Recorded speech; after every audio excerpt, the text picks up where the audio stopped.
দুটো মনের কথা তোমায় বলি জগদম্বে, বল দেখি মা দিনের দুঃখ কোন কালে বা কমবে। যে মুহূর্তে এই সেকেন্ড লাইনটা তিনি বললেন, গোটা ঘর বাহবা দিয়ে উঠলো। যারা প্রত্যেকে উপস্থিত তারা অবাক।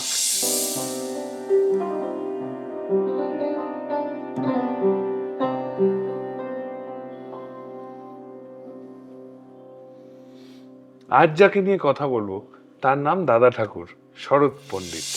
ওনার জন্ম হয় বীরভূমে। তার অপরিসীম প্রতিভা, কথায় কথায় গান রচনা করতে পারতেন। এবং শুধুমাত্র যে গান রচনা করছেন তা নয়, তার গানের মধ্যে দিয়ে তিনি খোঁচা দিচ্ছেন, বিদ্রুপ, ব্যঙ্গ যেভাবেই বলেন, তিনি কিন্তু প্রথম যিনি এই চল গানের মধ্যে নিয়ে আসেন। দাদা ঠাকুর একবার আমন্ত্রিত ছিলেন নির্মল চন্দ্রের বাড়িতে, যিনি প্রতাপচন্দ্র চন্দ্রের বাবা। তার বাড়িতে দুর্গাপুজো হতো, সেই সময় দাদা ঠাকুরকে নিমন্ত্রণ করা হয়েছিল। দাদা ঠাকুর সেখানে উপস্থিত হন। সেখানে উপস্থিত অমৃতলাল দাদা ঠাকুরকে বলেন যে, লোকমুখে আমি শুনেছি যে তুমি কথায় কথায় গান রচনা করতে পারো, তা এখানে ভোগ আসতে দেরি হচ্ছে, সকলের খিদে পেয়েছে, তো তুমি একটা গান রচনা করো। তো দাদা ঠাকুর তখন তাকে উত্তর দেন যে, হ্যাঁ, রচনা করতেই পারি, আপনি আমাকে একটু আশীর্বাদ করে দিন। তো তার হাত, অমৃতলালের হাত দাদা ঠাকুরের মাথায় ঠেকানোর পর দাদা ঠাকুর নির্বিকার চিত্তে শুরু করেন, দুটো মনের কথা তোমায় বলি জগদম্বে।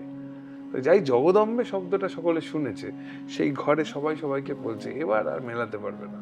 দাদা ঠাকুর আনএফেক্টেড, অবিচলিত অবস্থায় তিনি বলে যাচ্ছেন, দুটো মনের কথা তোমায় বলি জগদম্বে, বল দেখি মা দিনের দুঃখ কোন কালে বা কমবে।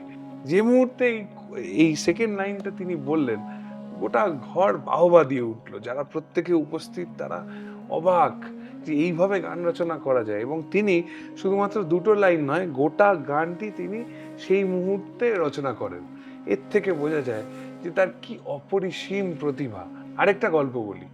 দাদা ঠাকুরের গ্রামে ব্রিটিশ কালেক্টর গিয়ে উপস্থিত হন এবং ব্রিটিশ কালেক্টরকে দেখে সেখানকার গণ্যমান্য ব্যক্তি, যারা জমিদার, তারা তেল মারার জন্য অনেক উপহার, জামা কাপড় এগুলো নিয়ে উপস্থিত হন। এগুলো দেখে দাদা ঠাকুর তো অবাক যে এত তেল মারার কি দরকার আছে, ব্রিটিশ কালেক্টর এসছে তো কি হয়েছে। এদেরকে শিক্ষা দেওয়ার জন্য দাদা ঠাকুরও একটি উপহার নিয়ে যান, কিন্তু সেই উপহারটা সাধারণ কোনো উপহার নয়, একটি গরু সঙ্গে করে নিয়ে যান। ব্রিটিশ কালেক্টরকে উদ্দেশ্য করে উনি বলছেন যে এই গরু দুধ দেয়, কম খায় এবং চুপ করে থাকতে জানে, কখন চুপ করতে হয় সেটা জানে। এই আপনার যে বন্ধু জমিদাররা এসছে তাদের মতন নয়। এমন বাঙালিদেরকে কি আমরা সত্যি মনে রাখতে পেরেছি?